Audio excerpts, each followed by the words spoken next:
Thank you for tuning into NorthPoint, Making Health Happen. My name is Biftu and I'm your host. This is a new series brought to you by NorthPoint Health and Wellness Center. We want to connect with you about topics in health and wellness that impact our community. We will feature guests from our team and around the community to talk about the health and wellness issues most important to North Minneapolis. Together with our guests, our community, and you, our listeners, we are partnering to create a healthier community. Today, we are joined by Carmita McGlory, a psychiatric social worker at NorthPoint in behavioral health for the last 5 years. In her role as a therapist, she provides group facilitation and therapy for individuals, children, youth, and families. Her career spans over 25 years and has allowed her to support these individuals involved in community health, foster care and adoption, children and family services, school social work, and chemical health. Her work has been client centered and trauma responsive. Carmita has, throughout her career, received several community recognitions. Most recently, she received the 2019 Public Health Hero Award from the City of Minneapolis Health Department for her design of a culturally responsive parenting cycle, which supports women who have mental health diagnosis and desire to strengthen parenting skills to better support children and elevate social and economic status. So thank you, Carmita, for joining us and talking to us about mental health awareness. Welcome. Thank you, and I'm glad to be here. And thanks for having me. Absolutely. We're glad to have you. We're going to talk about mental health awareness. We have some questions that we'd love for you to answer for us. So we'll dive right in. Tell us, what is the definition of mental health? Biftu, the definition from my perspective of mental health is it's kind of foundational for the way you think and the way you feel, how you communicate, the way you learn, how you build resilience, how you understand your own self esteem. Mental health also has, in its definition, how we build relationships, how we connect to other people. Your mental health can promote personal and emotional well being, how a person kind of contributes to the community and the society as a whole. It has a lot to do with your mental health. So people operate on the premise that effective living now then is a balance and an integration of all these aspects, right? They're emotional, they're relational, the way they think, spiritual, and physical aspects of who they are, what their life is about, right? What they do. So it helps to actualize purpose. Our mental health helps us grow in healthy ways. And some of the things that we do in psychotherapy helps to empower people, families, individuals to manage their life with healthy coping skills. Absolutely. Um, and then moving on to talking about common diagnoses in the United States, what is most commonly seen for mental health? Most commonly seen in adults is major depressive disorders, anxiety disorders. Recently, in the last 10 years, more trauma and stress related disorders, what has happened to you. In children, there's oftentimes most common learning disorders. I know we've heard a lot about ADHD or attention deficit Mm-hmm. hyperactivity disorder is commonly diagnosed in children. And as far as prevalence goes, how common are mental health conditions in the United States? You know, Biftu, since the pandemic, some of those numbers, I was reading an article where some of these numbers have just skyrocketed during Mm-hmm. these last 2.5 years during the pandemic. Major depressive disorders have grown from 6.5% in the population to almost 37% major Wow. depressive and anxiety disorders. So it is now really being deemed a public health crisis, mental health Mm-hmm. disorders. And you alluded to some factors that have contributed to a rise in mental health diagnoses. Tell us about, in general, factors that would contribute to the development of a mental health condition in someone. Life circumstances, the unemployment issues, and the things that people have been suffering with over the Mm-hmm. last 2.5 years. Also, developmental issues, some of the ways people have grown up in their families, some of Mm-hmm. the trauma and chaos, and some of the situational things that have occurred as a result of some of the violence and other community things that have been going on. Um, there's been a lot of grief of you've had a Mm-hmm. loss, parents, family, those kinds of things. Mm-hmm. Um, those those things, racist practice. There's a number of things. The other disparities that occur in one's life. Mm-hmm. Absolutely. And then moving on to signs and symptoms of mental health issues, what would you first look for? What I look for, Biftu, is when people's routines begin to change, Mm-hmm. when they begin to have little interest or pleasure in doing things, they're extremely sad or feeling down. Oftentimes, people appetites change. They either stop eating or overeating when Mm-hmm.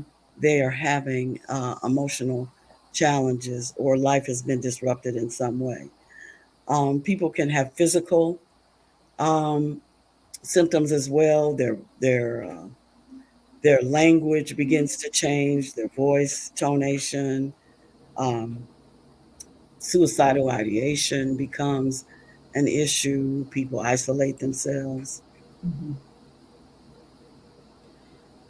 And then if we maybe see those signs and symptoms in Mhm. ourselves or in someone we know, what would you recommend for those of us sort of worried seeing those signs and symptoms?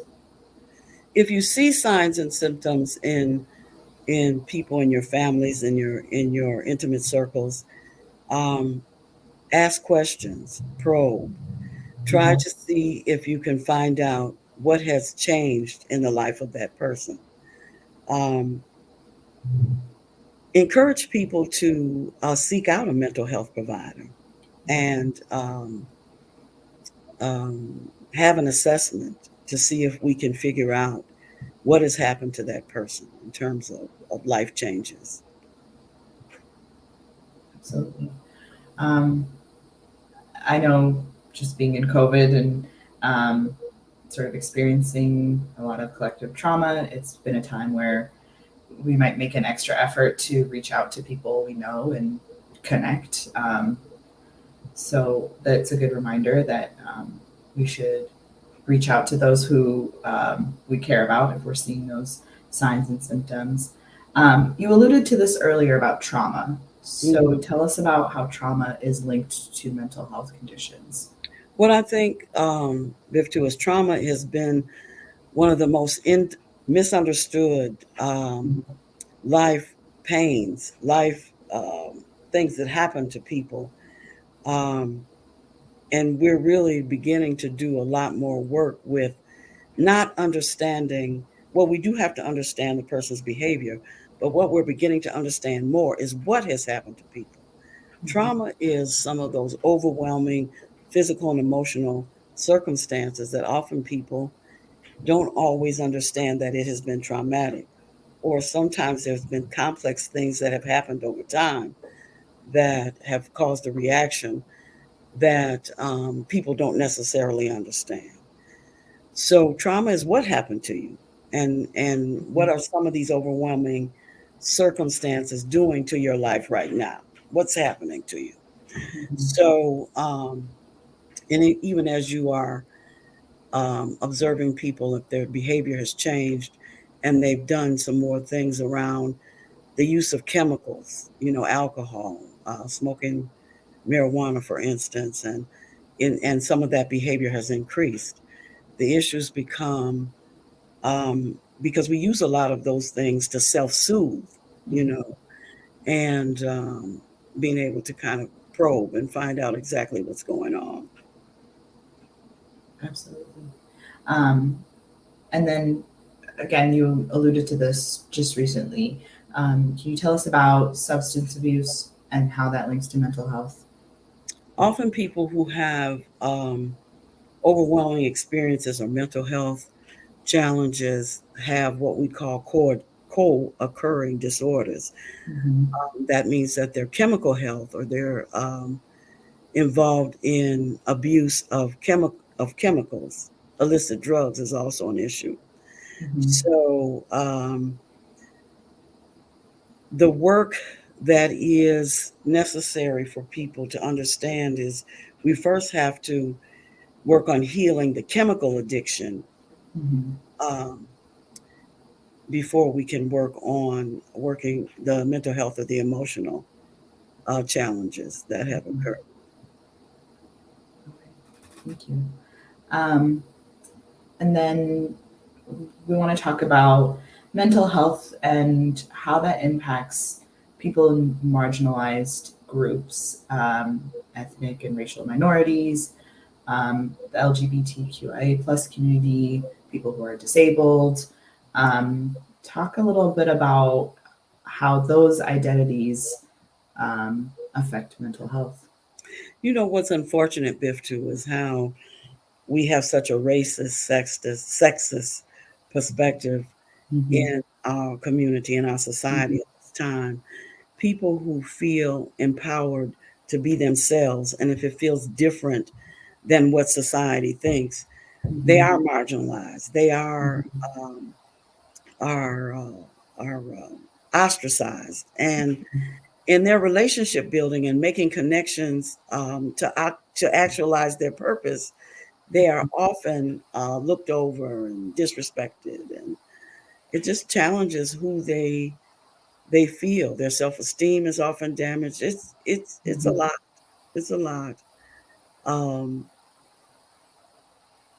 it's a lot Yeah, in this community to see people who want to live life and be successful um, not being accepted, and it definitely does affect their mental health. absolutely. All right. So tell us about prevention of mental health. What does that look like? What I think it looks like, Biv, too, is how people understand um, how they um, understand their purpose, what kinds of life choices they make, um, who their friends are, how they make connections, um, understanding some of the things we talked about in terms of what mental health is, um, the friends and community partners that you connect with, people that honor who you're becoming, how you encourage and support your own self esteem, um, how you do self care, how Mm-hmm. you take rest, how you take breaks, um, preventing some of the overwhelming experiences that could cause you to have emotional or mental health issues, I believe, is what is helpful in prevention of mental health issues. Absolutely. Thank you. And then on the other end, treatment. So what does that look like for someone with a health condition, a mental health condition? When people find that they may need to be assessed for treatment, one of the things that I recommend is that they talk to someone that's a trusted individual. And part B of that is to seek their own support through an assessment for emotional or mental health issues through a therapist or through some type of counseling. Um, we might not always know what those conditions look like until we get some psychoeducation Mm-hmm. around what their symptoms are presenting.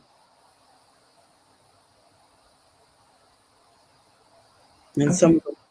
and also Biftu, some of those treatments could include not only talk therapy, but it might include some types of medication, psychotropic Mm-hmm. medication, to help deal with some of the symptoms.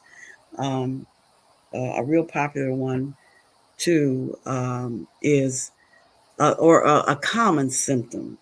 I don't want Mm-hmm. to say popular. A common symptom is also the lack of sleep, uh, Mm-hmm. and it goes a lot uh, side by side with people not eating Mm-hmm. well or overeating, and they're also not sleeping. So those kind of conditions should be assessed as soon as possible. Absolutely. And so let's talk about services here at NorthPoint, specifically for mental health. What is available? As you stated earlier when you started the broadcast, that NorthPoint, in our purpose, we make health happen, and that does Mm-hmm. include our mental health services as well.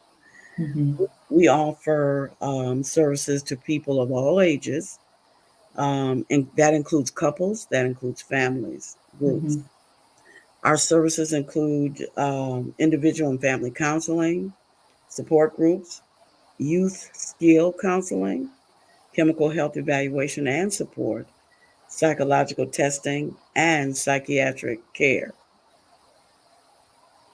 So we have Awesome. psychiatrists in our mental health department, our behavioral health department. Absolutely. And we'll share that information, our number, and our website here.